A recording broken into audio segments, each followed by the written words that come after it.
একদল ক্ষমতায় থেকে চুরি করছে, আর একদল নাই, সেই চুরি করা শুরু করছে।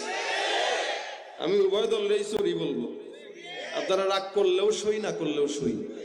যারা ক্ষমতায় ছিল, ক্ষমতা থাকা অবস্থায় তাদেরকে বলছি, এখনো বলবো, সামনেও বলবো, হকের বিরুদ্ধে যারা থাকবে তাদের ব্যাপারে আমাদের আওয়াজ চলবে। এই জন্য আপনারা শান্তি কোনো দলে খুঁজেন, আমি বলবো কোরআনে খুঁজলে শান্তি পাবেন, এছাড়া কোনো জায়গায় পাবেন না। কোন দলে শান্তি নাই ইসলাম ছাড়া। যারা আসে যারা যায়, এরা একই পাখির দুডানা। সুতরাং মনে রাখবেন, এই দুনিয়াতে যতদিন বাঁচবো আল্লাহ পাকের গোলামি ছাড়া কারো গোলামি করব। আর আমরা নিয়ামত পাইলে খুশি হয়ে, মুসিবত পাইলে বেজার হয়ে যাই, তার মানে আল্লাহর উপর আমরা সন্তুষ্ট না।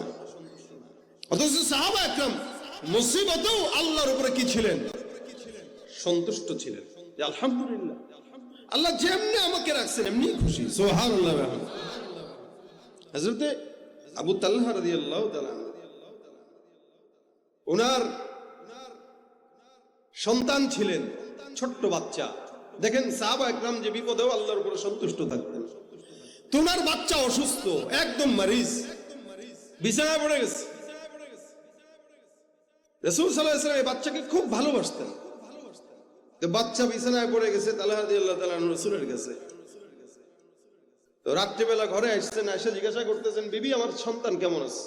আমরা যদি আমাদের বাচ্চাদেরকে অসুস্থ রেখে বাসায় যাই, রাত্রে ঘরে ঢোকার সাথে সাথে আগে কার খোঁজ নেই?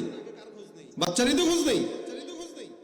সন্তানের খোঁজ নেওয়ার জন্য জিজ্ঞাসা করতেছে, বাচ্চা কেমন আছে? এদিক দিয়ে উনি যে দিনের বেলা রাসূলের কাছে ছিলেন, সন্ধ্যার সময় বাচ্চাটা আল্লাহ পাকের ডাকে সাড়া দিয়ে ইন্তেকাল করছে। বাচ্চা নাই দুনিয়াতে, বাচ্চা কি? ইন্তেকাল। সাহাবী ঘরে এসে জিজ্ঞাসা করতেছেন, বিবি আমার সন্তান কেমন আছে? বিবি ডাক দিয়া বলতেছেন, আলহামদুলিল্লাহ, সন্তান এখন আগের চেয়ে পরিপূর্ণ শান্ত। সুবহানাল্লাহ। জোরে কোন, বুঝেন নাই মনে হয়। মৃত সন্তানকে কি বলতেছে? সন্তান পরিপূর্ণ শান্ত, পরিপূর্ণ শান্ত।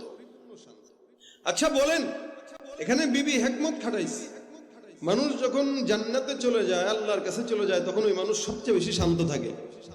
বেঁচে থাকলে অশান্তি, মরে গেলে, জান্নাতে গেলেই শান্তি। বিবি বলতেছে, আলহামদুলিল্লাহ, সন্তান এখন পরিপূর্ণ শান্ত। সাহাবী মনে করছে, তাহলে তো আলহামদুলিল্লাহ, তার মানে সন্তান এখন সুস্থ আছে। সাহাবী সুন্দর করে গেছেন, রাত্রিবেলা খানাও খাইলেন, বিবির সঙ্গেও শুইতে গেলেন। এমনকি রাতের স্বামী স্ত্রীর মিলনও হয়ে গেল। এদিক দিয়ে স্বামী স্ত্রীর দুজনের ভিতরে সুখ, ওদিক দিয়ে বাচ্চাটা ইন্তেকাল করে ঘরের বিছানায় শোয়া। স্বামী জানে না, বিবি জানে, একটা মা জানে তার সন্তান হারানোর বেদনা কতটুকু। কিন্তু এই হারানোর বেদনাটাকে ভুলে গিয়ে মুখের মধ্যে হাসি দিয়ে স্বামীর সঙ্গে মুআমালা করতেছে। কারণ বিবির চিন্তা হইল, আমার আল্লাহ পাক যেমনে খুশি আমিও তেমনে খুশি। সকালবেলা ফজরের নামাজের আগ দিয়া যখন গোসল